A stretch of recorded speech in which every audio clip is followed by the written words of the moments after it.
Buenas noches tengan todos ustedes. Hoy iniciamos la cuarta sesión de la segunda parte del curso de Historia de la Iglesia y como les anuncié en la sesión pasada, voy a dedicar los primeros minutos a responder a las preguntas que me han hecho llegar. Y la primera pregunta es, ¿qué llevó al Concilio de Trento a pronunciar que el Papa es la máxima autoridad cuando los papas del contexto histórico del concilio eran gobiernos cuestionados? En los siglos anteriores, el Papa como máxima autoridad de la Iglesia nunca estuvo en discusión.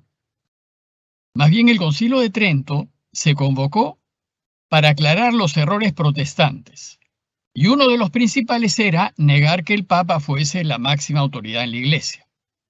Es decir, el objetivo del concilio no fue definir la autoridad del Papa, sino rechazar el error protestante. Y para hacerlo, tuvo que reafirmar que es la máxima autoridad. Pues la Iglesia siempre, desde Pedro, es decir, desde hace más de 2000 años, ha considerado a Pedro y a sus sucesores como su máxima autoridad.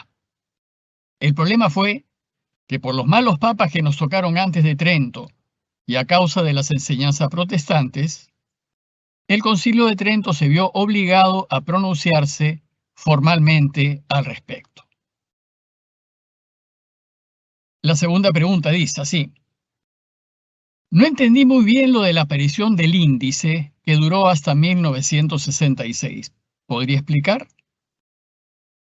La Congregación del Índice fue una comisión que creó el Papa Pío V en 1571 con el fin de reorientar a la Iglesia en lo que debía o no debía leer.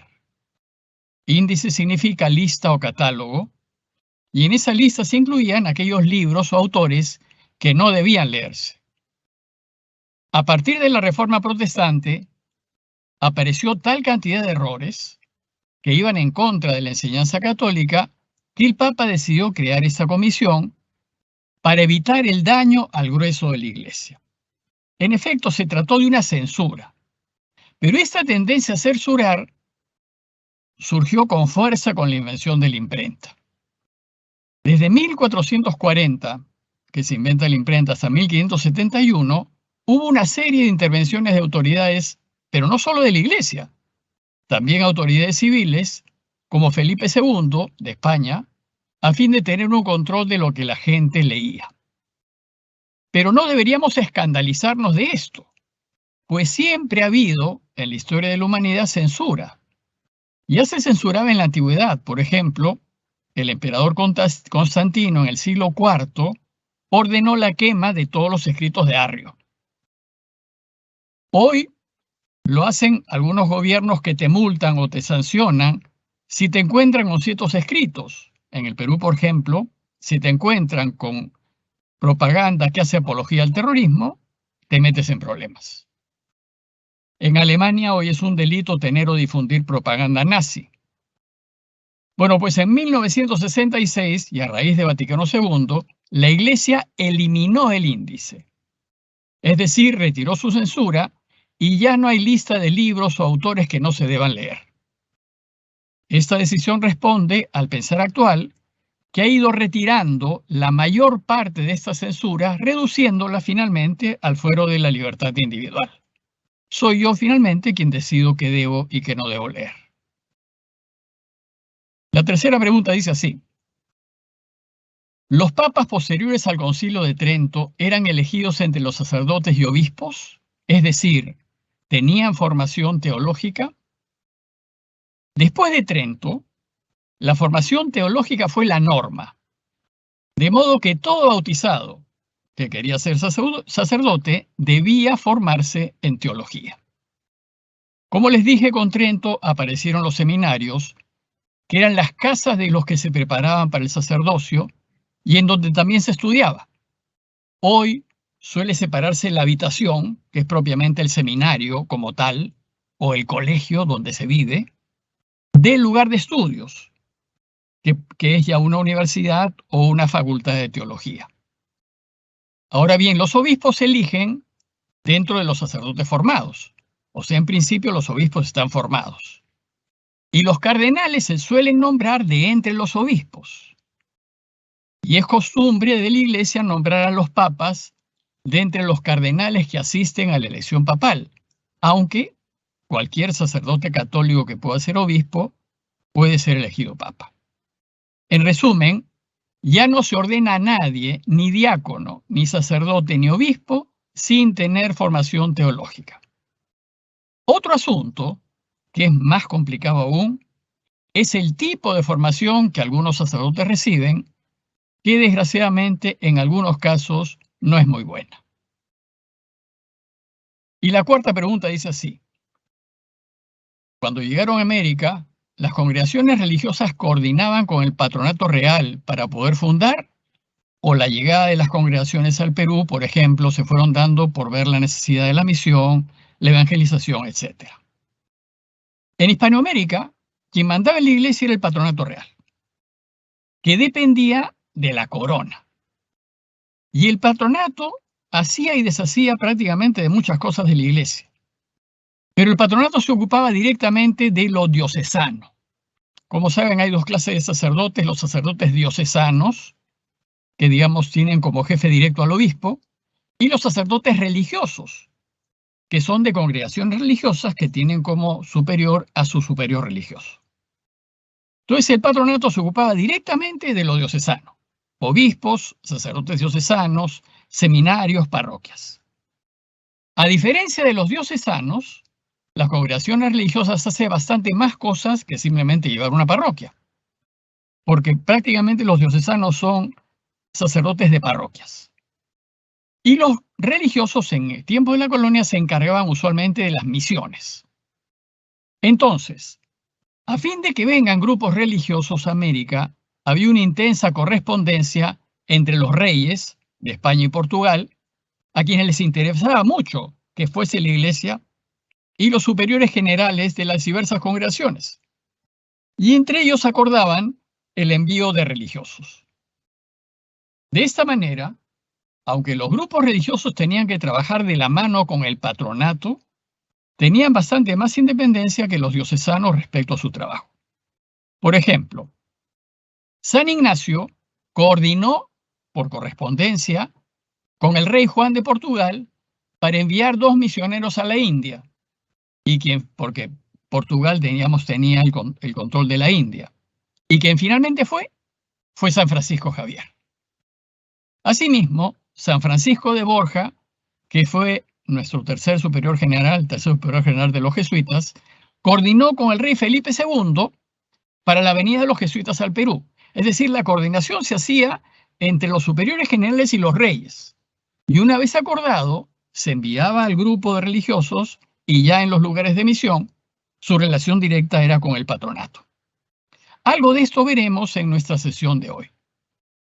Así que, dicho esto, ahora paso a presentarles la sesión de hoy, en donde terminaremos la historia de la Iglesia del siglo XVI y avanzaremos en la historia de la Iglesia de los siglos XVII y XVIII. Denme unos segundos para ponerles la presentación. Bien, en la sesión anterior nos quedamos viendo cómo el patronato real se encargaba de prácticamente administrar a la Iglesia en América Latina. Ahora vamos a ver qué sucedió en el Perú con los religiosos. Y los primeros religiosos que llegaron al Perú fueron dominicos, franciscanos y mercedarios. Los jesuitas llegaron después, en 1568, enviados por San Francisco de Borja, que, como ya les comenté, fue el tercer superior de la Compañía de Jesús. Unas breves notas de San Francisco de Borja, que es un santo, ¿no? San Francisco de Borja. Fue el cuarto duque de Gandía, de ahí de la zona de Valencia, digamos, ¿no? Fue bisnieto del Papa Alejandro VI Borgia. Alejandro VI, como se recuerda, fue un poco terrible, y tuvo varios hijos, y los Borgia eran pues de mala fama en realidad. Bueno, pues Francisco Borja fue bisnieto del Papa Alejandro VI. Por su rango nobiliario tenía una gran posición, digamos, en la corte del rey Carlos V, y su cargo era caballerizo mayor de la emperatriz Isabel de Portugal, que era la esposa del emperador Carlos V. O sea, supongo que habrá sido responsable de las caballerizas de la reina, ¿no? ¿Cuál fue el problema? Bueno, así fue, desarrolló su vida normalmente como duque, pero se murió la reina y le piden a Francisco de Borja que vaya a traer el cuerpo de la reina a Granada. Bueno, este fue un choque para Francisco, ¿no? Porque dicen que la reina Isabel de Portugal era hermosísima. Y claro, ya con la muerte y con la descomposición de la muerte, el choque que le produjo ver a esta hermosísima Isabel descompuesta por la muerte, fue tal el impacto que dijo lo siguiente: he traído el cuerpo de Nuestra Señora en rigurosa custodia, desde Toledo a Granada. Pero jurar que es ella misma, cuya belleza tanto me admiraba, no me atrevo. Sí, lo juro, juro reconocerla, pero juro también no más servir a Señor que se me pueda morir. A la muerte de su esposa en 1546, Francisco repartió todos sus bienes entre sus hijos y entró a la Compañía de Jesús. Y llegó a ser pues el tercer superior general nuestro. Bueno, pues Francisco envió a un grupo de jesuitas al Perú. Fueron los primeros en Hispanoamérica en llegar a Hispanoamérica. El Brasil, que estaba bajo Portugal, ya había enviado jesuitas al Brasil. Pero en la parte hispana de América, los primeros en llegar fueron al Perú. Gracias a las líneas trazadas por el Tercer Concilio Limense, que fue sumamente importante para marcar las líneas del trabajo de la Iglesia en el país, estos grupos religiosos iniciarán las grandes misiones entre los indígenas.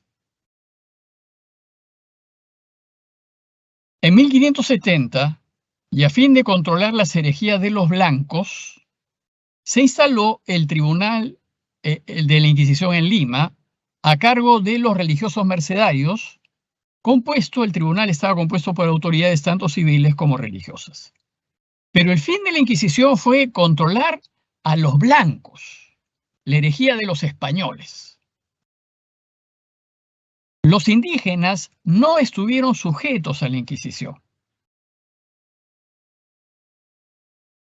Al inicio, el pueblo básicamente español vio la conveniencia de ese tribunal y fue plenamente aceptado como lo fue en casi toda Europa. Pero con el tiempo, como tenía tanto poder el tribunal, se prestó a juegos políticos y su función se distorsionó y el pueblo la rechazó. Poco a poco fue perdiendo relevancia y hasta finalmente que se suprimió. De la Inquisición en el Perú sí quisiera hacer alguna anotación. Por desconocimiento, porque la gente, la imagen que tiene la gente es que era un espacio de torturas. Incluso el Museo de la Inquisición en realidad está muy mal hecho, porque lo único que te presentan son instrumentos de tortura, como si ese fuese el trabajo de la Inquisición en realidad. Se ha exagerado el actuar negativo de la Inquisición. Es cierto que es reprobable, digamos, muchas cosas de las que hicieron. Pero el error de juzgar la Inquisición, que fue una actividad del siglo XVI, en realidad, juzgar desde ahora el pasado es un error que se llama anacronismo, porque nosotros no estamos en la situación que se vivió en el siglo XVI y con mucha facilidad se juzga lo que nosotros de repente, estando en esa situación, hubiéramos aprobado. Hoy ciertamente no podemos aprobar este proceder. Sin embargo, en su tiempo fue una institución popular, pedida por la gente, pedida por la sociedad, como instrumento de moralidad y control social.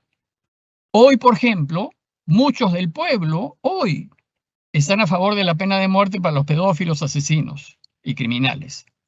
Y si pudiesen implantarla, la implantarían.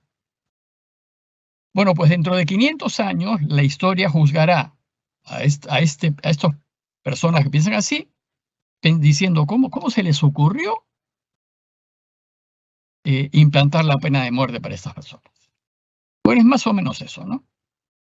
Solamente hacerles notar que durante los 250 años que funcionó la Inquisición, porque terminó con la independencia, se procesaron 1.574 personas y se condenaron a muerte a 32.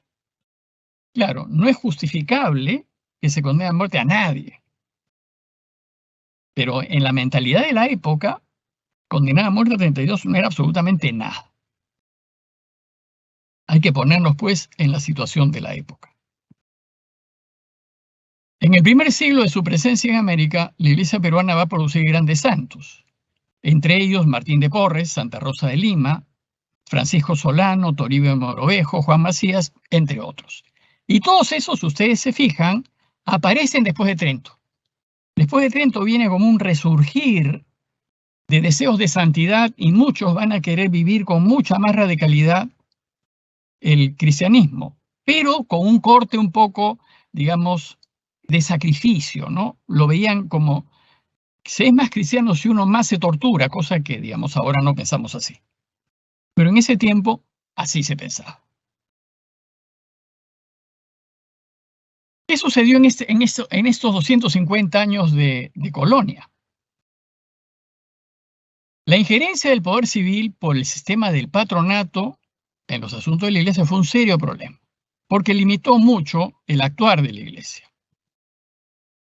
Y no podía hacer su trabajo la Iglesia ni solucionar las dificultades a su modo. Tenía que estar en constante coordinación con el patronato y si al patronato no le parecía, pues no se podía hacer. Porque el patronato sostenía la Iglesia, construía parroquias, nombraba obispos. Y claro, si no se contaba con la venia del patronato, simplemente no se podía hacer. Por ejemplo, Felipe II no quiso que los obispos de América vayan a Trento. Sin embargo, ordenó que se aplicasen las normas del concilio lo más pronto posible. La Iglesia hizo lo posible por utilizar las ventajas que le ofrecía el sistema para extender su misión, porque estaban financiados. Estaban financiados básicamente las parroquias, ¿no? Las misiones eran las que tenían más problemas porque el patronato no alargaba su brazo hasta ese entonces. Entonces había que ingeniárselas en base a haciendas, básicamente, y con la producción de las haciendas, los religiosos lograban tener los ingresos suficientes para mantener sus misiones. El primer problema que enfrentó la Iglesia fue saber si el indio podía ser bautizado o no. Es decir, si tenía alma o no tenía alma. Fíjense los problemas que se ponían en ese tiempo, ¿eh? De los negros, de hecho, no tenían alma, o sea, porque ellos sí podían ser esclavos. Pero del indio se preguntaban si podían formar parte de la Iglesia o no formar parte de la Iglesia. Los obispos de América defendieron la tesis de que sí, que el indio con sus lenguas y sus costumbres sí podía ser cristiano. Entonces, si eso es así, para que todos se salven había que bautizarlos. Y así entraban en la iglesia y se salvaban. Una cosa semejante pasó en la India, ¿no? Por eso San Francisco Javier, que fue el que entró con mucha fuerza a evangelizar la India, dice que el brazo se le cansaba de tanto bautizar. Porque había que bautizar a todos. Porque la idea era que si alguien se quedaba sin bautismo, no se podía salvar. Ahora más bien, perdón. Ahora más bien confiamos en la total y absoluta misericordia de Dios. Dios verá. Y lo más probable es que vivan, ¿no? El segundo problema que encontró la Iglesia fue el antitestimonio de los europeos. Porque la fe se asociaba al español que había venido a hacer dinero acá. Y el comportamiento del español se volvió un obstáculo para el anuncio del Evangelio. Porque realmente abusaban de los indios. Lo primero fue un antitestimonio. Lo primer antitestimonio fueron las luchas que tuvieron lugar desde el principio, en los primeros tiempos de la conquista, entre los almagristas y los pizarristas por la ambición de las riquezas que encontraron. Entonces la imagen que dieron esto fue pues desastrosa. Y también la actitud de muchos conquistadores blancos que vinieron y se dedicaron a explotar a los indios en las encomiendas y en las explotaciones mineras. Entonces, claro, cuando el blanco iba con el evangelio a anunciarles que hay que vivir la vida en justicia, pues hay una contradicción. Una contradicción producida por los otros. Sin embargo, la Iglesia desde el inicio se dedicó a combatir la injusticia del blanco. Uno de los más destacados en hacer esto fue Fray Bartolomé de las Casas, que primero fue encomendero. O sea, él tuvo una encomienda y al ver el abuso, decidió pues hacerse religioso. Otras dificultades que la Iglesia afrontó fueron la escasez de sacerdotes. Pero además, los pocos que llegaban del continente no fueron los mejores. O sea, llegaron en realidad la escoria. Muchos, no quiero decir todos. Entonces, si llegaron y no fueron los mejores, pues poco podrían hacer para que el cristianismo se implantase adecuadamente. Un segundo problema fue el problema de la lengua. Para solucionarlo, entonces, la Iglesia manda que los evangelizadores aprendan el quechua y el aymara. Y el tercer problema, que fue lo más difícil de resolver, pues los indígenas estaban inclinados a adorar a ídolos. En los siglos XVI y XVII se organizaron agresivas campañas para terminar con la idolatría. Y el problema es que lo hicieron mal. Y estas son cosas que hicieron el patronato en realidad. Pero claro, la culpa la tiene la Iglesia. Al inicio, la evangelización se hizo de una manera muy desordenada y abusiva, por la poca preparación de los misioneros y por el desconocimiento de la cultura y de las lenguas. Y de hecho fue superficial y breve, porque de lo que se trataba era de bautizar y cuanto antes. Entonces eso les enseñaba el Padre Nuestro, el credo y bautizarlos, para que se salven, ¿no? Esa era un poco la idea. ¿Por qué? Porque los primeros evangelizados, especialmente los franciscanos, venían de la escuela de este Joaquín de Fiori del siglo XII, que afirmaba que el fin del mundo estaba muy cerca. Y entonces, si estaba muy cerca, había urgencia de bautizar para que todos se salven. Y entonces lo que hacían era básicamente eso, ¿no? Bautizar a mansalva, dándole las informaciones básicas del cristianismo, y claro, no lo llegaron a aprender correctamente. Para fines de evangelización, Monseñor Jerónimo Loaiza, que fue el primer arzobispo de Lima, organizó 2 concilios en Lima, que se llamaron los concilios limenses. El primero, en el 1556, se preocupó por adaptar la religión a la cultura del Nuevo Mundo, que era muy extraña para Occidente, y por tratar de uniformizar la doctrina de manera que se enseñase correctamente a todos. El segundo concilio limense se preocupó en adaptar las decisiones de Trento, que hacía 3 años había terminado, o 2 años que había terminado, adaptarlo al esfuerzo evangelizador. Toribio de Mogrovejo, que fue el segundo arzobispo de Lima, organizó otros 3 concilios más. Y el más famoso de todos el más importante en realidad, fue el tercer concilio limense, que dio un fuerte impulso al trabajo de la evangelización, pues uno de sus logros más grandes fue editar un catecismo en 3 lenguas, en paralelo, en castellano, en quechua y en aymara. Los métodos de evangelizar fueron básicamente 3. El de las doctrinas, que consistía en lo siguiente. Eran pequeños poblados que se formaban en torno a un rancho, una capilla, levantada por los misioneros, una cosa sumamente simple. Los indígenas entonces se acercaban y se ponían a vivir en las tierras del entorno, que eran de nadie. Y el doctrinero era un encargado de enseñarles los contenidos de la fe, darles doctrina en realidad. Y cuando la doctrina crecía, cuando esto se hacía grande, entonces se formaba una parroquia. Y cuando la parroquia se consolidaba, los doctrineros se internaban más al fondo, digamos, de la misión, para aprender las lenguas y formar otra doctrina. Y así se van a llegar a formar muchas parroquias, pero también pueblos y también ciudades. Muchas ciudades que tenemos en el país fueron formadas a partir de las doctrinas incipientes que al inicio se iniciaron. El segundo método de evangelización fue la encomienda, en donde se encomienda a los propietarios que evangelicen. Cuando se fundaba una villa, inmediatamente se repartían las tierras en torno entre los conquistadores, pero con la encomienda de cuidar, defender y catequizar a los indígenas. Cada encomendero, que era un español, tenía un doctrinero, que ya era un sacerdote o un seglar, que enseñaba la doctrina cristiana a los indígenas.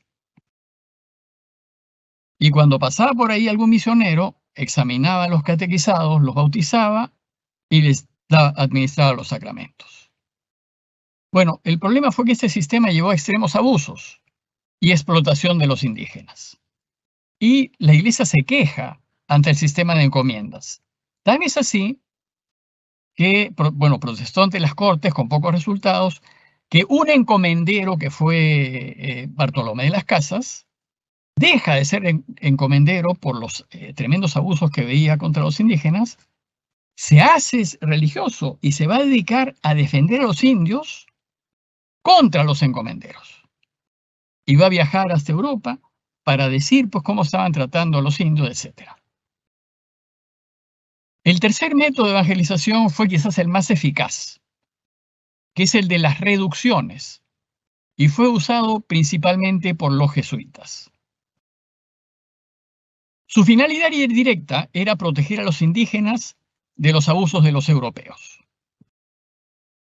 Hubo reducciones jesuitas en Perú primero, aparecen en Perú, pero se trasladan a Bolivia, Argentina, Paraguay y Brasil. Pero también empiezan las reducciones en México, en Venezuela, California, pero esas fueron llevadas principalmente por franciscanos capuchinos y por dominicos. Las reducciones eran poblados de solo indígenas, bajo la dirección última de 2 misioneros que eran una especie de almas, en realidad, de la comunidad. No intervenían en la administración del pueblo era llevado solo por los indígenas, pero eran como la conciencia, era la conciencia de los directivos para ayudarlos a elegir correctamente. Estaban muy bien organizadas. La suprema autoridad en lo espiritual, temporal y judicial, finalmente la última palabra la tenía el misionero, pero el misionero delegaba la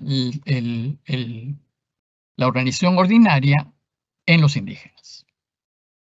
Estaba a cargo de los mismos indígenas. Gozaban de autoridad absoluta, porque las reducciones se solían hacer donde no había nada. Entonces digamos, el patronato no llegaba ahí. Entonces, como no llegaba, todo el peso de la gestión recaía en los misioneros, y los misioneros entonces hacían como les parecía porque les quedaba muy lejos el patronato. Entonces, ¿qué se hacían en las reducciones?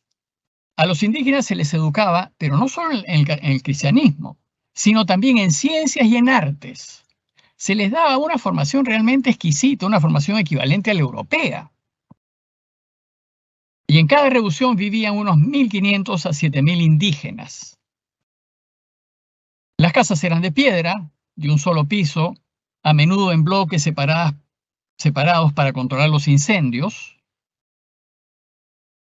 Había una gran plaza central, estaba la iglesia, una escuela, una casa para el misionero, una casa o salón comunitario y el cementerio comunitario rodeado de árboles. Por ejemplo, acá hay un diseño de cómo podría ser.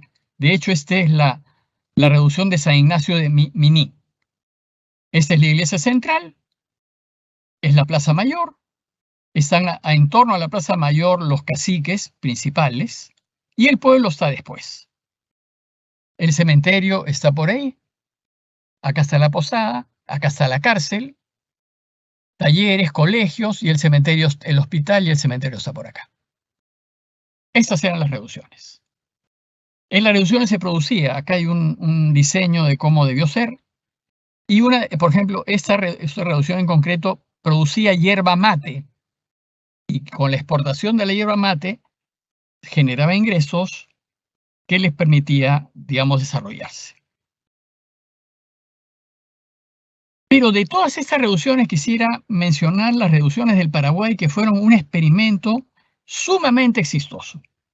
Tan exitoso que hay una famosísima película, The Mission, del 86, de Roberto De Niro y Jeremy Irons, muy interesante, que va a resumir en la vida de una sola persona una historia pues de 150 años.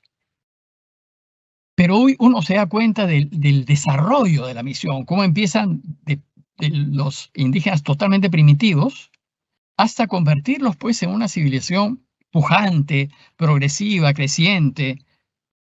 Pero finalmente la película termina como terminó las reducciones, con la destrucción. Les voy a explicar de qué se trató. Los antecedentes de las reducciones del Paraguay fueron las reducciones del cercado de Lima. En Lima, en Barrios Altos en concreto, muy cerca de Cinco Esquinas, en la plazuela de Conchucos, ahí quedaba la reducción del cercado de Lima. Estaba lejos de la ciudad, ahí estaban reducidos, digamos, los indígenas para protegerlos. Era un poco la idea, ¿no? Este modelo de reducción pasó a Puno, a Julipomata, y de ahí se extendió a Bolivia y después a Argentina, Paraguay y Brasil. ¿Cuál es el objetivo de las reducciones? Era cristianizar, educar a los indios en ciencias y artes y defenderlos de las casas de los esclavos. Y esto empezó en esa zona, porque los bandeirantes, que eran los cazadores de esclavos portugueses, se internaban en la selva, en el lado español, para cazar indígenas y volverlos esclavos.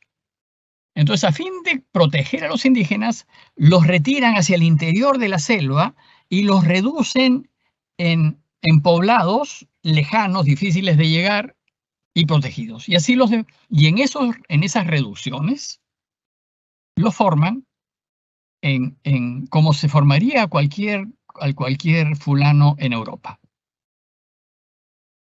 La esclavitud en Portugal era legal, en España no era legal. Sin embargo, España no respetaba la prohibición, entonces no se hacía problemas con estas casas de esclavos. Bueno, pues las reducciones en el Paraguay llegaron a ser un conglomerado de 30 pueblos indígenas que ocupó la zona de Argentina, Paraguay y Brasil. Como ustedes pueden ver, el sur de Paraguay, el norte de Argentina y el sur oeste del Brasil. Todos esos puntitos son 30 reducciones que existieron en ese tiempo. La primera reducción fue la de Ignacio de Iguazú en 1609. El limeño Antonio Ruiz de Montoya, que vivió entre el 1585 y 1552, fue una figura destacada. Tan destacada que fue de muy jovencito, es limeño él, fue al Paraguay, lo enviaron al Paraguay a trabajar en las reducciones, se quedó allá muchos años, y cuando después de muchos años regresó a Lima, va a morir en Lima. Y las historias cuentan que los indígenas de las reducciones llegaron a Lima a pie y se llevaron a pie a Antonio Ruiz de Montoya para enterrarlo en sus reducciones. Bueno, pues por eso es que nuestra universidad pequeñita que ahora tenemos en Lima se llama Universidad Antonio Ruiz de Montoya. En 150 años, un grupo de 50 o 60 sacerdotes gobernaron más de 140.000 indios impartiéndoles el evangelio y lo mejor de la cultura europea en ciencias y en artes. Hacían tallas, tocaban música, creaban música. Hay una recopilación de la música creada en las reducciones muy bonita de Zípoli. Y los mismos indígenas decían que era una tierra sin mal. Así llamaban a las reducciones. Se promovió la escultura, la pintura, la música barroca guaraní. Todos hablaban guaraní.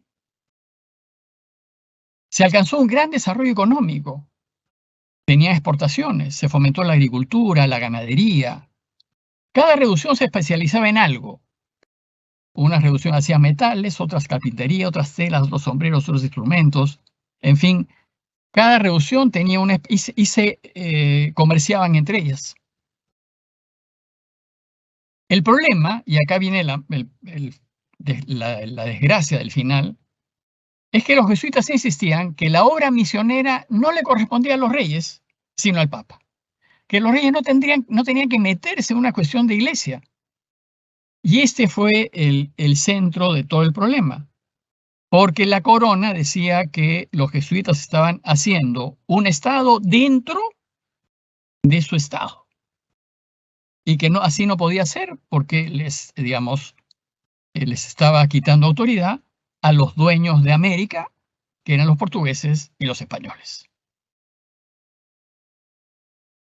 España las consideró una amenaza y lo mismo Portugal. Es decir, los Borbones, que eran dueños de muchas propiedades alrededor del mundo, los consideraron una amenaza y principalmente a causa de la obra misionera de las reducciones,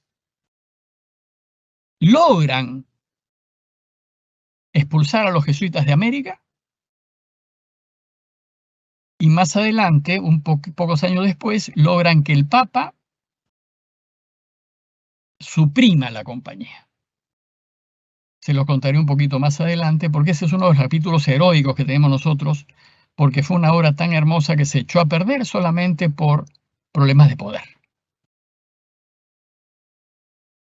Pero las reducciones, cuando se van los jesuitas, porque fue inmediato, o sea, los sacaron inmediatamente, los embarcaron y los despidieron, las reducciones se quedaron ahí sin nadie.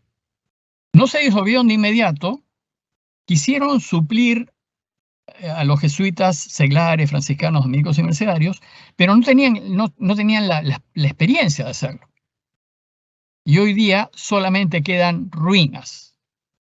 Y si ustedes van al norte de Argentina, a esa parte del Brasil y Paraguay, van a encontrar ruinas como las siguientes, por ejemplo, ¿no? Como esas, por ejemplo, ahí tienen las plazas que se formaban en las reducciones. Esa es una de las iglesias de las reducciones, o sea, obras bastante grandes, ¿no? Construidas por los mismos indígenas. Y ese es un cuadrito que indicaba cómo debió ser la reducción en ese tiempo, ¿no? En la plaza central estaba el pueblo reunido, delante de la iglesia, rodeado pues de las casas de los importantes de la reducción, y atrás estaban los demás. ¿Cuál fue el resultado de toda esa experiencia evangelizadora en América hispana, hispanohablante? Se puede decir que en la evangelización hubo más luces que sombras. Fue rápida, superficial y de formas, quizás por el poco número de sacerdotes y religiosos y por falta de idoneidad de muchos de ellos. Hubo también excesos, ignorancia, tanto en la imposición del cristianismo como en el esfuerzo por erradicar el fetichismo y la idolatría. Y finalmente, ¿cuál fue el gran problema de todo esto? Se generó una iglesia paternalista, porque era mantenida por la corona. O sea, el pueblo no la construye. Sucedió todo lo contrario en Estados Unidos. En Estados Unidos no había nadie que la sostuviese y la iglesia la forma la misma gente y la construye y la mantiene. Y hoy entonces, como en América Latina, el pueblo nunca se acostumbró a apoyar a la iglesia, sino más bien que la iglesia los apoya a ellos, no mantienen a su iglesia. Entonces, cuando se interrumpe el patronato, cuando la independencia echa a los españoles de acá, la iglesia se queda sin recursos. Y le cuesta mucho trabajo hacerle entender a los creyentes que su deber es sostener a su iglesia. Los fieles esperan que la iglesia les dé todo, en vez de sostenerla, y aún hoy se mantiene esta mentalidad. Sin embargo, con todos sus límites, llegó hasta los elementos básicos de la cultura indígena. Prueba de ello es la religiosidad popular que ha quedado en nuestro pueblo. Se puede decir que América Hispana es mayoritariamente católica, gracias a extraordinarios evangelizadores franciscanos, dominicos y jesuitas, entre los que destacan, por ejemplo, Antonio de Montesinos, dominico, en Antillas, Bartolomé de las Casas, también dominico en México, primero encomendero y, como les dije, después gran defensor de los indígenas, Miguel Nóbrega, jesuita, y José de Anchieta, jesuita en Brasil, y José de Acosta y Ruiz de Montoya en Perú y en Paraguay. Vamos a ver ahora brevemente las misiones en otros lugares, porque si recuerdan les dije que a partir de Trento, pues a partir del descubrimiento de América, la Iglesia empieza a tener historias paralelas. O sea, hay la historia de la Iglesia en Europa, pero ahora hay la historia de la Iglesia en América, y habrá la historia de la Iglesia en Norteamérica, en China, en India, etc. Brevísimamente les cuento un poco de la Iglesia en otros lugares. A partir del siglo XVI se inicia una gran labor misionera entre los nuevos pueblos, en medio de dificultades, resistencias, persecuciones y martirios. En Norteamérica. Es importante, la gente no tiene idea de cómo fue esto, pero les explico qué pasó en Norteamérica. El noreste norteamericano fue colonizado por franceses católicos e ingleses protestantes. En el oeste no había nada. Por ejemplo, ahí tenemos un mapa. Todo lo amarillo o dorado es español, que estaba hasta arriba, estaba Nuevo México, Arizona, parte Colorado, en fin, Nebraska. Y después lo verde es francés, o sea, los franceses tenían un gran pie puesto en América del Norte. Y los ingleses solamente tenían sus 13 colonias que estaban en naranja. Eso fue todo. Pero las guerras religiosas que sucedieron después y el afán de poder de los grandes reyes de allá hicieron entrar a estos reyes en guerra, y la pérdida de Francia y después de España hicieron que Inglaterra ocupase lo que Francia dejó. Pero bueno, Francia va a entrar por el Mississippi y va a subir por el Mississippi hasta la región, hasta Canadá. Hay unas zonas acá que son discutidas. Podría ser que también los franceses hayan estado por acá, pero era zona de conflicto esta. Y esa zona simplemente no existía. La Nueva Francia comenzó a ser evangelizada a comienzos del siglo XVII por jesuitas franceses. Sus primeros contactos fueron con los indios iroqueses y algonquinos, llegando hasta el actual Canadá, Quebec, Montreal. Eran lugares donde pusieron puestos de misión, en realidad.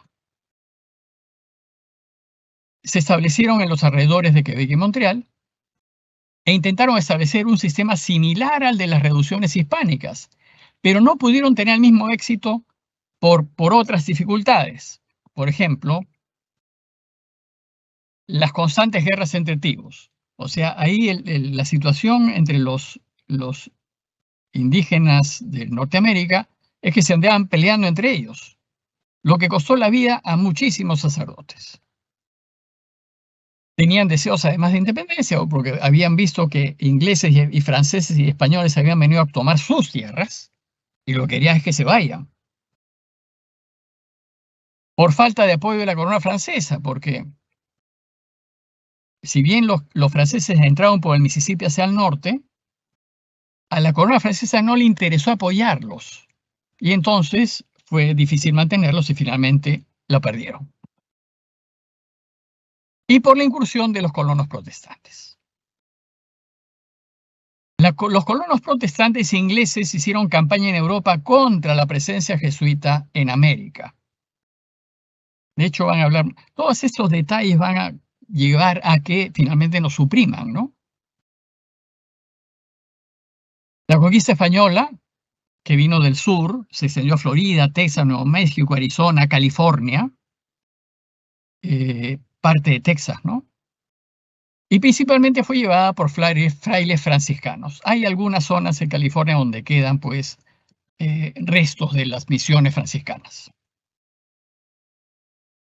¿Qué pasó en África?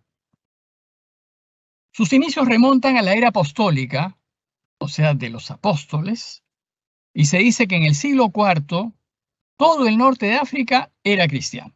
De hecho, San Agustín era africano, era de lo que hoy sería Túnez, era africano. Con la llegada del Islam se perdió el cristianismo, o sea, los musulmanes toman todo el norte de África e impidieron que el cristianismo entonces viniese de Europa hacia el sur. Se hizo una muralla que evitó que se vaya hacia el sur. Recién, con los navegantes europeos de fines de la Edad Media, cuando se empiezan a buscar otras rutas para ir a las Indias, se empieza la evangelización del sur del África. Enrique el Navegante y un grupo de franciscanos llegó al Congo en 1484 y con dificultades tuvo lugar una evangelización rápida y superficial en el oriente, en la parte de Mozambique y Madagascar, que es la parte que más da hacia la India, ¿no? Y recién en el siglo XIX, este esfuerzo de evangelización se retomará con fuerza. El problema de la evangelización en África, y lo dicen los mismos africanos católicos, es el antitestimonio cristiano, porque no solamente hay católicos, hay de todas las ramas posibles de los protestantes, y nos paramos peleando entre todos. Entonces, el africano dice, bueno, ¿yo qué me voy a meter a esta olla de grillos? Ellos predican el amor, pero entre ellos se pelean. La división de la iglesia impide o ha impedido la evangelización del África. ¿Qué pasó en India? Según la tradición, el apóstol Tomás llevó el cristianismo a la India. Pero recién se consolidó con firmeza en el siglo VI, pero con iglesias de rito siríaco, de Siria. No eran, digamos, católicos, ¿no? O ortodoxos tampoco. En 1498, cuando ya llegan los europeos por el sur, bordeando el África, llega Vasco de Gama y pronto llegan los franciscanos. Los jesuitas llegaron a la India, a Goa en concreto, en 1542 con Francisco Javier. Francisco Javier hizo una obra extraordinaria de evangelización. Fue un modelo de evangelizador, tan es así que en la Universidad de París los muchachos leían sus cartas, las que él mandaba a Europa, animándolos pues a que vayan, en lugar de estar perdiendo el tiempo en Francia, vayan a ayudarlo a la India. Bueno, Francisco Javier tradujo textos del tamil al tamil y otras lenguas. Y pronto los jesuitas se convirtieron en el cuerpo misionero católico más numeroso. El protestantismo llegó recién, más de 100 años después. Hoy en la India hay unos 28 millones de cristianos, de los cuales 17 son católicos, pero hay 1.400 millones de personas. Entonces, ¿qué cosas son 28 millones? No son nada. Somos un lunar en el mapa de la India. ¿Qué pasó en Japón? La actividad misionera se inició en el 49 por el jesuita Francisco Javier, que fue a la India. Javier quería ir a China. Y entonces de India pasa al Japón, inicia toda una obra ahí patrocinada por Portugal, el patronato, ¿no? El equivalente al padroado de Portugal. Pero antes, ya en el siglo VII, parece que hubo cristianos nestorianos. Los nestorianos, había un hereje que se llama Nestorio, que sostenía que Cristo no era dos naturalezas en una persona. Nosotros decimos que Jesús es una persona, pero con dos naturalezas, la naturaleza divina y la naturaleza humana. Bueno, Nestorio sostenía que Jesús eran dos naturalezas y dos personas. ¿Cómo hacía esa unificación? No tengo la menor idea.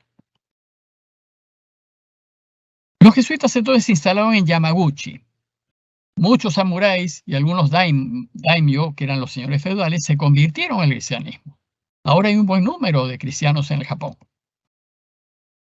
Y a fines del siglo XVI se calculaba unos 300.000 católicos. Pero a partir de 1614 y por unos 200 años hubo persecuciones contra los cristianos en el Japón. Hay una película muy interesante que se llama El Silencio, que salió hace unos pocos años atrás de Martin Scorsese, en donde describe la experiencia de los misioneros ante las persecuciones, ¿no? y cómo uno va con todo el ánimo de convertir y se encuentra pues, con esta muralla de las persecuciones, en donde al misionero no lo tocaban, tocaban a los convertidos, a sus fieles. A ellos los torturaban, a ellos los mataban. Y entonces el misionero, para que no dañen a su gente, se silencia. Si tienen ocasión, les sugiero ver esta película, es muy interesante. ¿Y qué pasó en China? En el siglo VII parece que hubo misiones nestorianas también. Pero China es un continente prácticamente, y es cerrado. Muy difícil entrar en China. Los franciscanos, por ejemplo, recién llegan en el siglo XIII y entre el siglo XIII y XVI, pero no pudieron entrar al imperio. Es otro mundo, es otra cultura. Los chinos no iban a dejar que entre al occidente.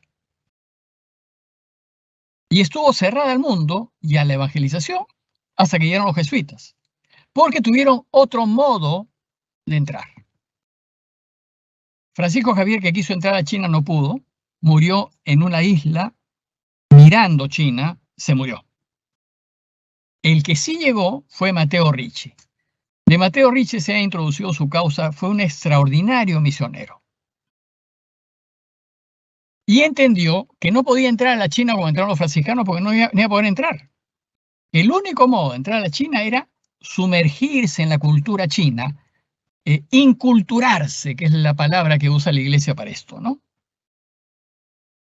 Y entonces, ¿qué decidió?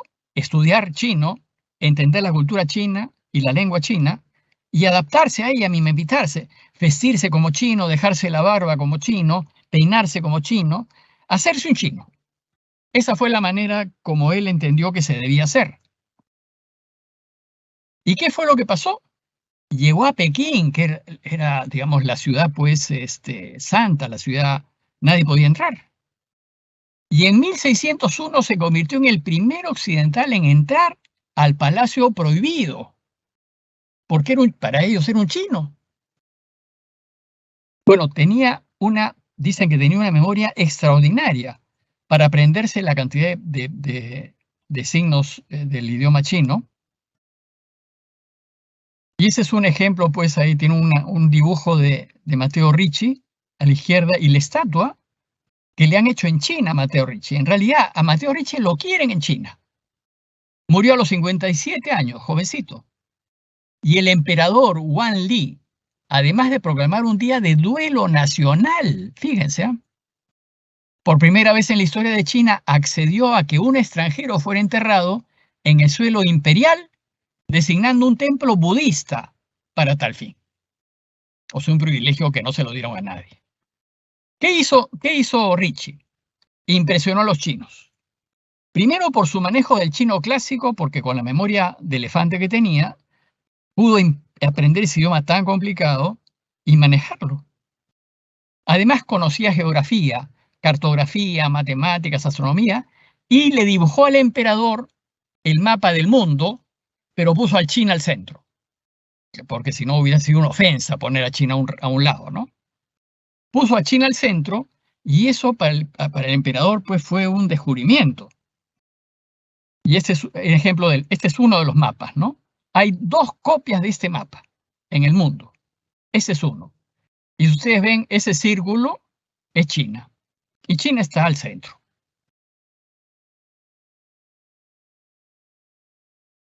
El emperador lo designó consejero especial de la corte y le permitió fundar una iglesia, que es finalmente lo que él quería. Y así, bueno, desgraciadamente, las vueltas que da la historia, las vueltas que da China hoy día en China, la cosa es muy difícil. Hay muchos chinos que son católicos en realidad, pero hay 2 iglesias en China.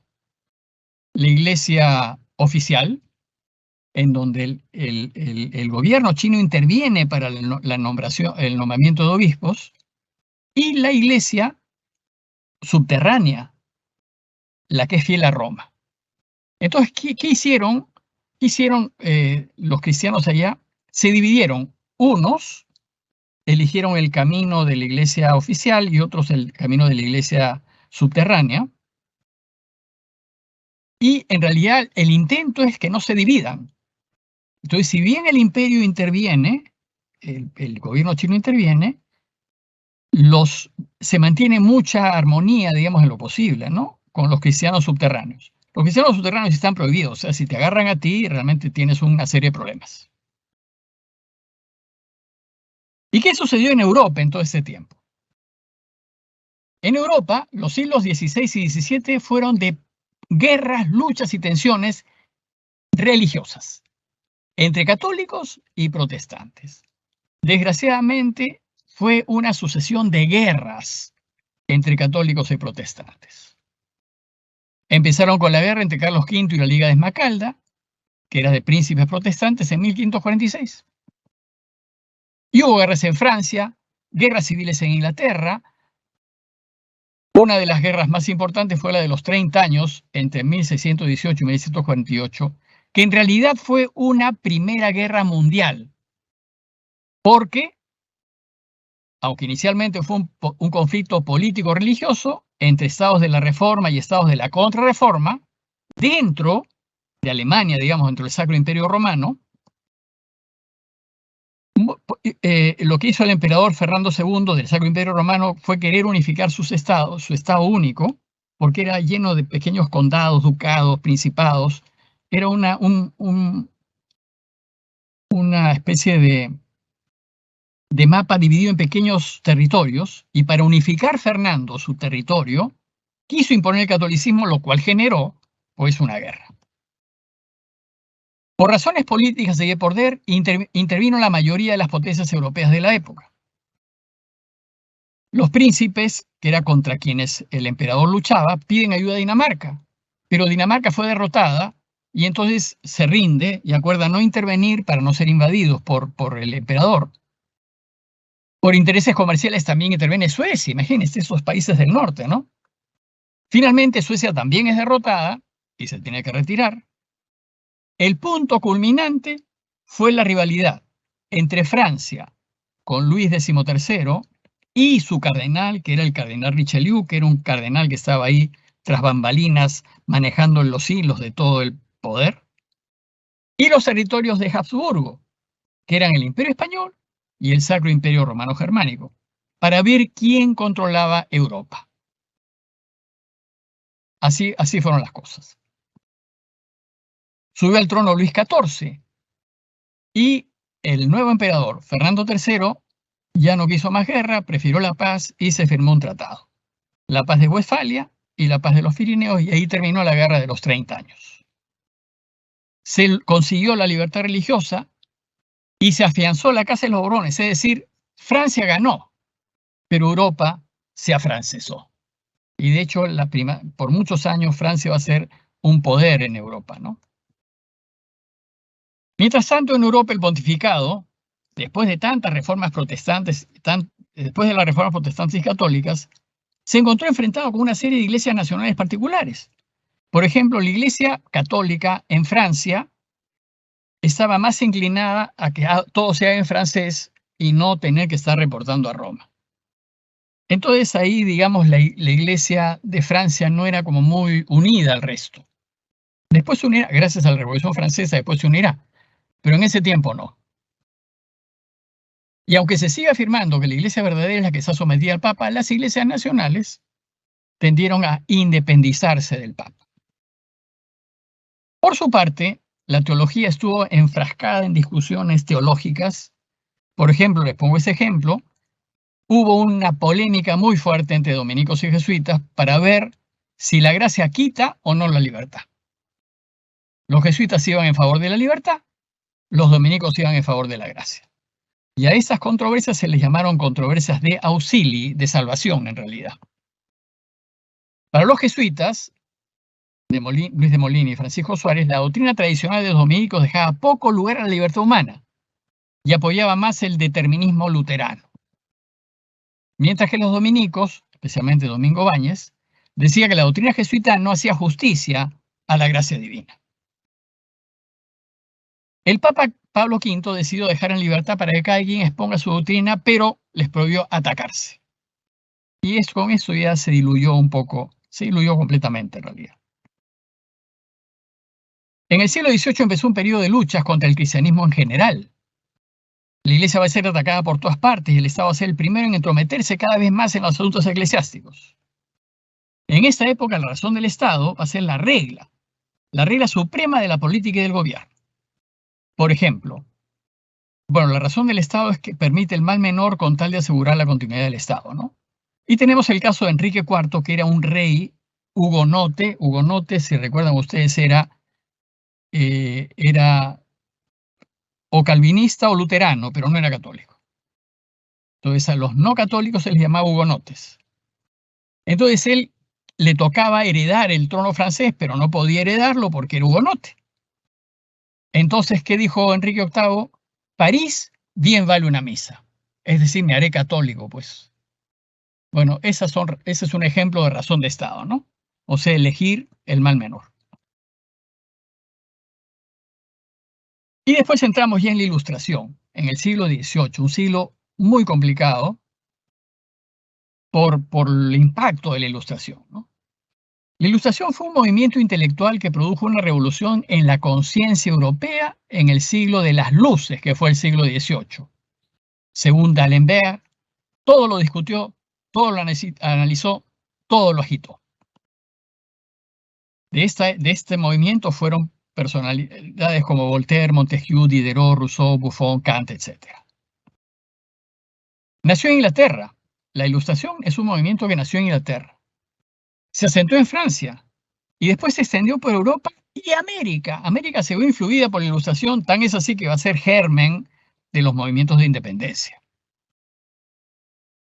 Su ideal fue la felicidad. Los ilustrados creyeron en la bondad natural del hombre. Entonces ellos sostenían, como por ejemplo Rousseau, decía que el hombre, el natural, en su ambiente natural, primitivo, es bueno, pero la sociedad lo corrompe. Entonces el problema es la sociedad. La sociedad lo hace malo. Esa es un poco la tesis de Rousseau. Bueno, la Ilustración luchó contra el absolutismo y la nobleza. Defendió la propiedad privada, la libertad, la igualdad política y legal, el laicismo. E intentó romper los lazos entre la fe y la razón, entre la religión y la cultura. Y declaró que el Estado no solo es autónomo frente a la Iglesia, sino que además debe dominarla. Entonces aquí hay una contradicción, porque si alzan la bandera de la libertad, tendrían que dejar a la Iglesia también en libertad para decir su pensamiento, pero no. O sea, para unas cosas son libertad y para otras cosas no. Inspiró profundos cambios. La Ilustración inspiró la Revolución Francesa, la independencia de Estados Unidos y la independencia de América. El fruto de la Ilustración, fruto concreto, inmediato, fue el enciclopedismo. Y esos enciclopedistas eran intelectuales franceses que, guiados por la diosa razón, porque lo único que valía era la razón, no hay otra manera de conocer nada sino por la razón, atacaron toda religión que no los satisfizo. Por ejemplo, les incomodaban los dogmas de la Iglesia, cuando es una ignorancia total, porque los dogmas son el resultado de aplicar la razón. Y que finalmente el dogma es la conclusión de aplicar la razón. Odiaron a los jansenistas, porque eran muy rigoristas los jansenistas. Odiaron a los jesuitas por defender al Papa. La herejía jansenista es un movimiento puritano de estricto rigor moral que defendió la predestinación y negó la libertad. Entonces, con la aceptación de las ideas de Copérnico y de Galileo, claro, cuando entra la idea esta del giro copernicano, en donde el centro ya no era la Tierra, sino era el Sol, y donde todo se viene abajo, y Aristóteles, que era como el dios para los intelectuales de la época, ya no tenía mucha razón de ser, porque Aristóteles proponía que la Tierra era el centro. Y ahora, con las ideas de Copérnico y Galileo, ya se prueba que la Tierra no es el centro, sino el Sol, todo se viene abajo. Todo se viene abajo, entonces hay que reconstruirlo todo de nuevo. Esa es un poco la idea, ¿no? Y apareció Descartes, que vivió entre el 596 y 1650, que quiere buscar alguna certeza. Como todo hay que construirlo de nuevo porque el eje del todo se derrumbó, porque se cambió todo, entonces va a empezar a reconstruir todo. y parte del principio que todos conocemos, ¿no? Pienso, luego existo. Y a partir de ahí, entonces, empieza a construir su nuevo modelo filosófico. Los experimentos científicos, además, hicieron que crezca la confianza en la razón, porque los experimentos le dan la razón a la razón. Y se desdeñó el dogma como no fruto de la razón. Como ya les dije, esto es una inconsecuencia porque el dogma es fruto de la razón. Poco a poco, pues, ese fervor religioso que vimos después de Trento, donde todo el mundo que tenía por delante el ideal de la santidad y que contagió a muchos y que produjo una gama de santos impresionante, se enfría. Y hacia fines del siglo XVI y mitad del siglo XVII, pues ya no había ese deseo de santidad. Las monarquías se fueron haciendo cada vez más fuertes y suscriben la doctrina del derecho divino. O sea, ellos gobiernan por derecho divino, porque Dios les ha dado directamente a ellos la autoridad para gobernar. Y a nadie más, ni siquiera a su sud. Por ejemplo, Luis XIV. Luis XIV es un ejemplo claro de un rey que gobernó bajo la doctrina del derecho divino. Por tanto, el peor crimen posible era rebelarse contra el monarca, porque si Dios lo había elegido para ser rey, ¿quién se puede rebelar? Desdeñan las pretensiones de autoridad del Papa y reivindican su derecho a designar cardenales. O sea, ya vuelven a lo que la Iglesia siempre peleó, a lo que Gregorio VII, por allá por el año 1000, peleó por eliminar la investidura de los laicos para que sea la Iglesia misma la que elija sus autoridades, pues los reyes insistirán a lo largo de toda la historia en designar a sus obispos y cardenales. Y acá van a hacerlo de nuevo. Luis XIV, en una asamblea del clero, limitó seriamente la autoridad del Papa en la Iglesia francesa. De Luis XIV es importante algunas notas, ¿no? Se le llamaba el Rey Sol. Reinó 72 años, porque fue rey desde los 4 años. Y creó un régimen absolutista y centralizado. Primero, pues, con un tutor, y después, cuando ya pudo, tomó el poder. Se le atribuye haber dicho, el Estado soy yo. Y va a entrar en guerra frecuentemente. Va a pelear con los Países Bajos, los gana y se convierte en la primera potencia militar, marítima y comercial de Europa. Va a pelear contra Inglaterra en la Guerra de los 9 años, por la tenencia de las colonias. Va a pelear contra Austria en la Guerra de Sucesión Española, porque ambos, tanto Luis XIV como Austria, tenían derecho de sucesión española, porque la monarquía en Europa se mezcló, entre todos se mezclaban, ¿no? Entonces todos los reyes eran parientes de todos los reyes. Construyó el Palacio de Versalles, en donde entre fiestas y lujos tenía cautivada a la nobleza francesa, y para que los nobles no se le levanten, puso en los cargos de poder a laicos, porque era fácil removerlos, y a los nobles, para que no se quejen, los tenía de fiesta en fiesta en el Palacio de Versalles, para que no se preocupen del poder. Entonces, con Luis XIV, Francia se convierte en el gran poder de Europa, y sus colonias se multiplican. Fue protector de las artes, persiguió a los hugonotes, es decir, a los calvinistas y luteranos, para tener a todo el país bajo el catolicismo, pero un catolicismo a su medida. Un catolicismo en donde el Papa estuviese a un lado y donde su iglesia, la Iglesia Católica de Francia, lo apapache, digamos, ¿no? Por eso va a apoyar el galicanismo. El galicanismo es este pensamiento de la Iglesia francesa de que debe ser más francesa que universal. Y por último, para terminar este periodo, les hablo de la supresión de la compañía. Los jesuitas se volvieron el centro de las controversias. Sus éxitos en las ciencias y artes y en los colegios fueron un fastidio por el poder que les daba. Como les dije, los jesuitas habían inventado los colegios como hoy los conocemos y habían creado una red de colegios por toda Europa. Y en cada ciudad importante había un colegio jesuita. y toda la formación intelectual de Europa estaba en manos de los jesuitas. Y eso les daba un poder impresionante. Las reducciones del Paraguay eran un problema, porque era un estado dentro de España y Portugal, y eso no lo querían. Se los vio como un estado independiente dentro de otro estado. Se les criticó su flexibilidad ante el apostolado, porque los jesuitas en el apostolado eran como Mateo Ricci, totalmente libres, flexibles, digamos, ¿no? Iban a enseñar el cristianismo, pero las formas eran flexibles. Si yo me tengo que decir de chino para convencer al otro que hay que creer en Jesús, pues me he visto de chino. Esta flexibilidad los ponía nerviosos a los Borbones principalmente. Los ritos chinos de Mateo Ricci, Roberto de Nobile hizo una cosa semejante en India con los ritos malabares, o sea, se adapta a los ritos indios para convertir a los indios. También se le criticó las estrategias económicas usadas para sufragar los gastos de los misioneros. En fin, por todos lados le llovían críticas, ¿no? Y su rechazo se generaliza. Como tenían tanta influencia en la Europa de ese tiempo, se le rechaza. Sus enemigos eran básicamente los Borbones.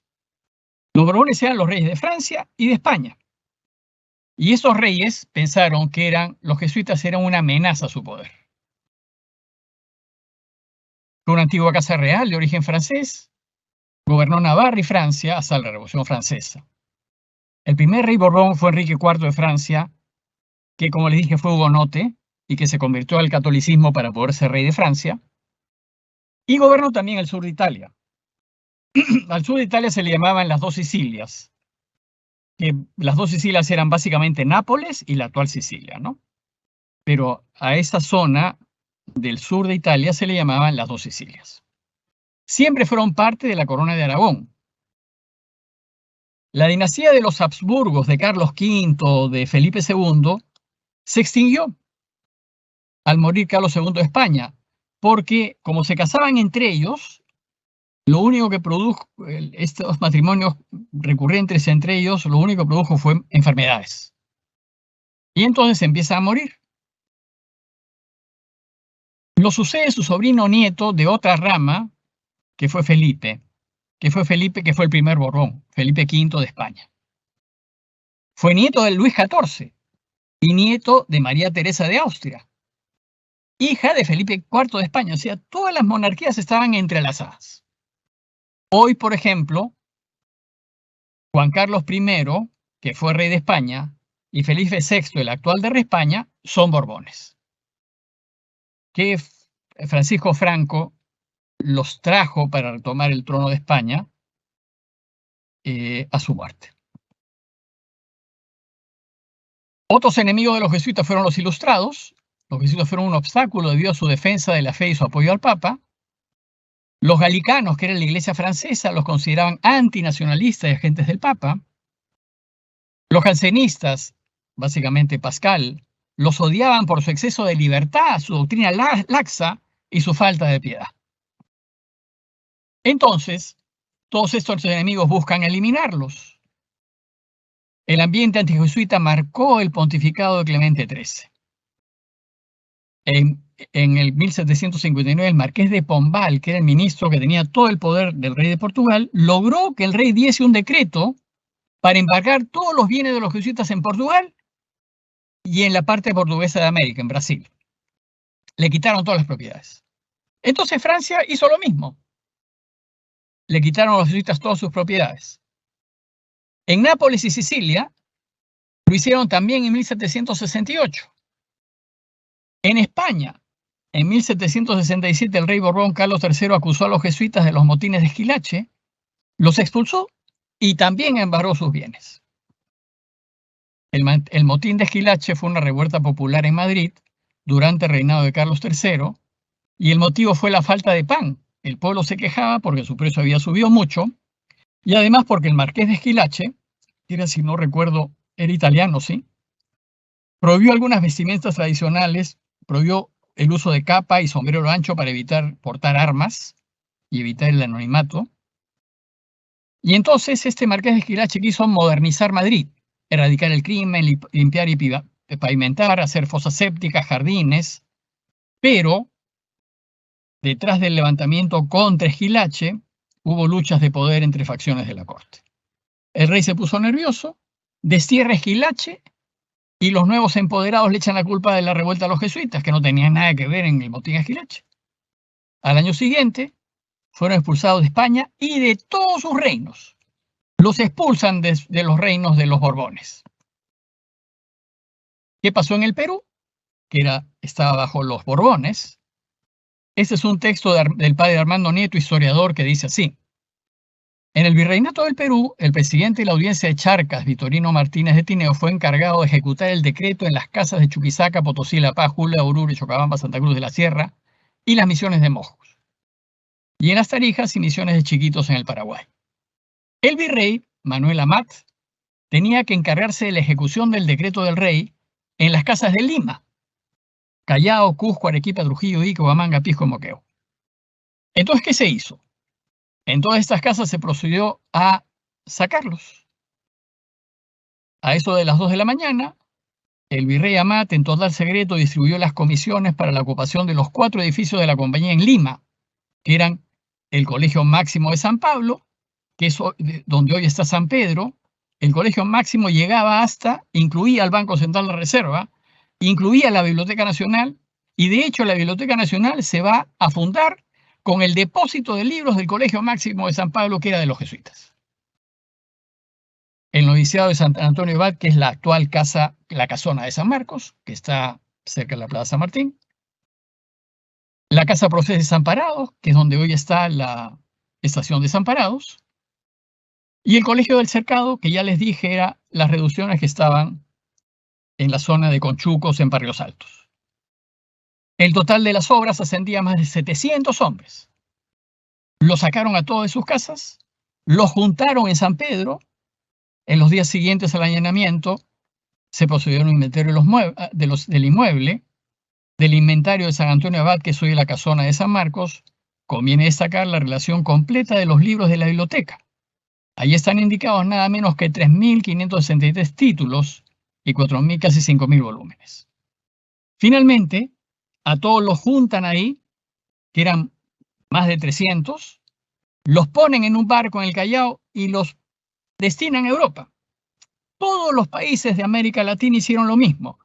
Los embarcaban en un barco y los lanzaban a Europa, pero no los dejaban encallar, atracar en ningún puerto porque estaban prohibidos. Entonces se fueron muriendo en el mar.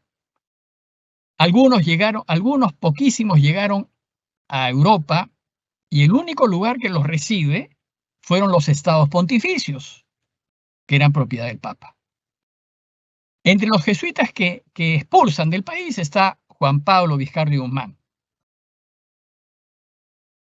Juan Pablo Vizcarra Guzmán, entonces, dolido por lo que le hicieron a él y a los jesuitas, pues va a escribir para fomentar la independencia de América Latina contra la monarquía española.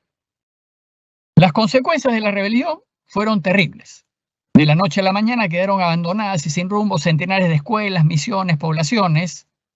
De orden del gobierno español se desmantelaban sin explicación instituciones de cultura y ciencia que había costado mucho esfuerzo levantar y sostener. Fue un desastre. Clemente XIII protestó por estos actos, pero falleció en 1769. Sin embargo, no bastó la expulsión. Los Borbones querían un papa que suprimiese a los jesuitas, o sea, que no existiesen más. A la muerte entonces de Clemente XIII, luego de una larga votación en 185 sesiones, fue elegido el Papa Clemente XIV. Clemente al principio se resiste a suprimir a la Compañía de Jesús, pero presionados por los reyes de España, Portugal y Francia, se vio obligado a hacerlo con el breve, que es un decreto, que se llama Dominus ac Redemptor, en 1773. Suprimió la compañía, encarceló al superior general, que fue el padre Lorenzo Ricci, y murió el padre Lorenzo Ricci en el calabozo de Castel Sant'Angelo en 1775. Con la supresión de la compañía, se perdieron muchísimos logros educativos y de evangelización, colegios, misiones, pero además el Papa perdió su autoridad porque quedó claro que los reyes ahora podían hacer con él lo que quisiesen. La compañía entonces quedó suprimida desde 1773 hasta 1814 y estuvo fuera del Perú por 100 años. ¿Cómo se mantuvo? Porque, si bien se suprimió, hubo un resto que se mantuvo. Porque el Papa en su bula de supresión había dicho que en aquellos estados en donde se leía el acta de supresión quedaban suprimidos. Bueno, pues la zarina de Rusia decidió no leerlo en Rusia. Entonces en Rusia, en la Rusia blanca, en Bielorrusia, en esa zona, los jesuitas pudieron mantenerse, pero ya no como Compañía de Jesús, porque para la iglesia no existía, sino un grupo de religiosos que vivía un poquito por su cuenta, manteniendo todas las tradiciones de la compañía, todas. No hubo, como Inglaterra era protestante, no hubo, y los perseguían a los católicos, no hubo problema por allá. En fin, dejaron de existir en todos lados, menos en la Rusia blanca. Y esos pocos jesuitas que se quedaron en la Rusia blanca se van a mantener hasta que en 1814, de los pocos que quedaron, porque ya eran muy mayores en ese entonces, de nuevo surgirá la actual Compañía de Jesús. Durante los 40 años de supresión, como les dije, llegaron a subsistir en Rusia, porque la zarina Catalina de Rusia se negó a publicar el decreto de supresión. Pero, a causa de la supresión, los jesuitas no participaron en la Revolución Francesa. O de repente hubiera sido una contención a la Revolución Francesa, no tengo idea. Tampoco participaron en las guerras napoleónicas ni en los movimientos de independencia americanos. Sin embargo, influyeron en los movimientos de independencia, por ejemplo, con Juan Pablo Vizcarro y Guzmán.